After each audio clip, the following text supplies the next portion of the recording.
Nathan! Comment allez-vous, mon vieux? Très bien, merci, monsieur Nathan. Vous avez l'air d'un mort-vivant. Ça me met de mauvaise humeur quand on me réveille trop brusquement. Pourriez-vous me dire pourquoi vous m'avez convoqué à 8 h du matin un dimanche? Eh bien, je vous invite à regarder ce film et vous verrez qu'il y a 2 nuits, une marchandise bien gardée a été dérobée dans un laboratoire à Odessa au cours d'une attaque où 20 gardiens de sécurité ont été exécutés sans pitié. Je vous charge de retrouver ce qui a disparu, de découvrir qui est le vendeur, qui est l'acheteur et de quoi il s'agit. Vous voulez dire que nous ne savons pas ce qui a été volé, monsieur? Non, cela reste un mystère. Mais d'après nos analystes de renseignement, c'est devenu très rapidement un sujet très populaire dans les cercles interlopes du monde. Et avec un prix de vente d'environ 10 milliards, je doute qu'on puisse se permettre de laisser planer ce mystère plus longtemps. Le milieu l'a surnommé la clé. Mais pourquoi moi et pas un de nos services secrets officiels, monsieur? Ruse de guerre, Nathan. Il nous faut une approche différente. Une vision créative, rusée et non conventionnelle pour retrouver une menace aussi imprévisible que ça. Un messager à bicyclette avance dans le trafic, pas une équipe officielle. Ce serait trop long en procédure bureaucratique et le temps joue contre nous dans cette affaire. Alors, qui prendra la tête de votre équipe? Oh, je réengage le même. Orson Fortune. Oh, bon sang, ce type est un cauchemar administratif. Il voyage seulement en avion privé, car il souffre de claustrophobie.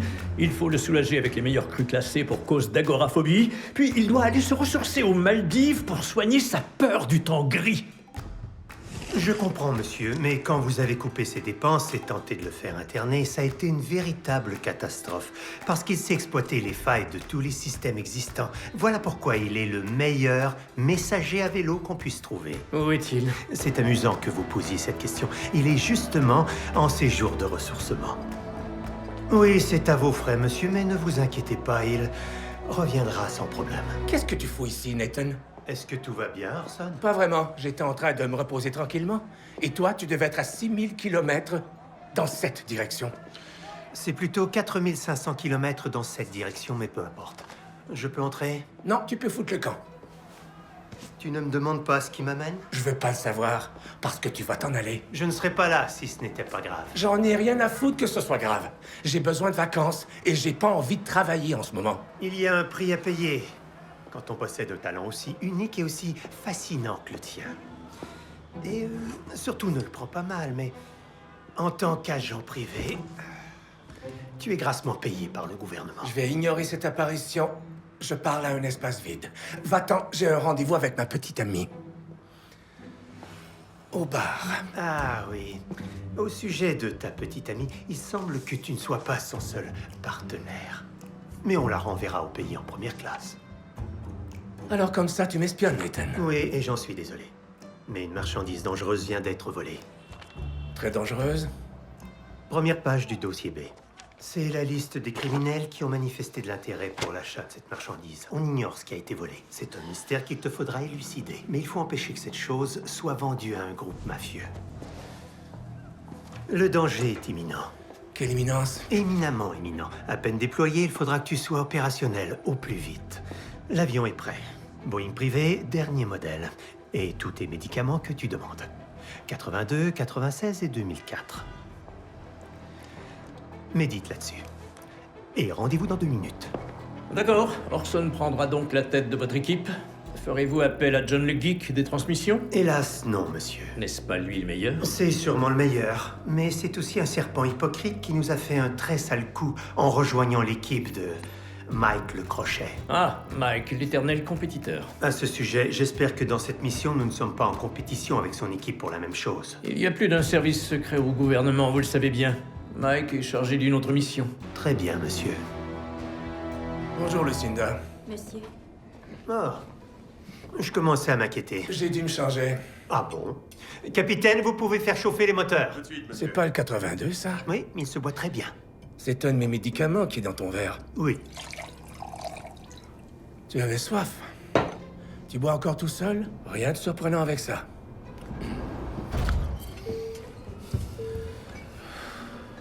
C'est notre ancienne équipe? À part John, Où est John? il s'est fait débaucher. Par qui? Peu importe. On s'en fiche. Je m'en fiche pas. Je connais John. Je lui fais confiance. Il est doué, c'est un pro. Quelqu'un lui a offert plus? En effet, Il faut faire quoi pour être payé plus? il faut demander. Peux-tu me payer plus? Non. Tu vaux bien mieux que ces petits calculs égoïstes. T'es un patriote. Et personne n'est mieux traité que toi dans ce service. Quand tu dis tu, en fait, tu parles de toi. Bon alors, qui est mon bras droit? J'ai trouvé le parfait remplaçant. Comment il s'appelle? Sarah Fidel. Joli nom de guerre. Je le connais pas. Parce qu'elle est américaine. Une femme. Lucinda, pouvez-vous apporter la bouteille de Haut-Brion? Merci.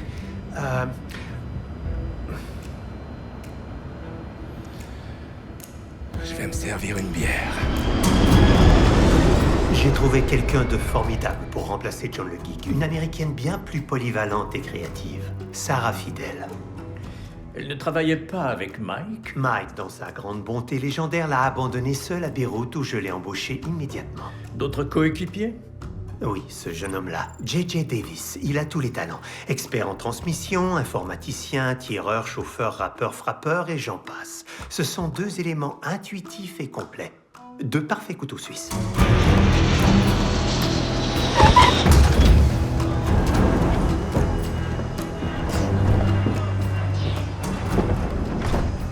C'est pas JJ, ça? Qu'est-ce qu'il fait ici? Il se joint à nous. C'est un bon gars, mais il manque d'expérience. Il a prouvé sa valeur dans différentes équipes. Il est vif, motivé, enthousiaste et il a les dents longues. Surtout, n'approche pas tes doigts de sa bouche. JJ. Chef. Monsieur Fortune, Mademoiselle Fidel. Mademoiselle. Votre Altesse.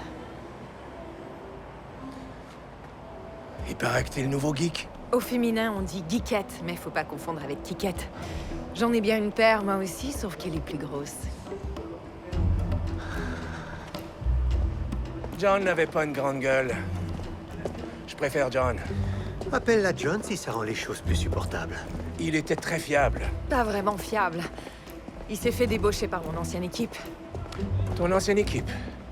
Ouais, l'autre agence privée très en vue utilisée par ton gouvernement. T'as travaillé pour Mike.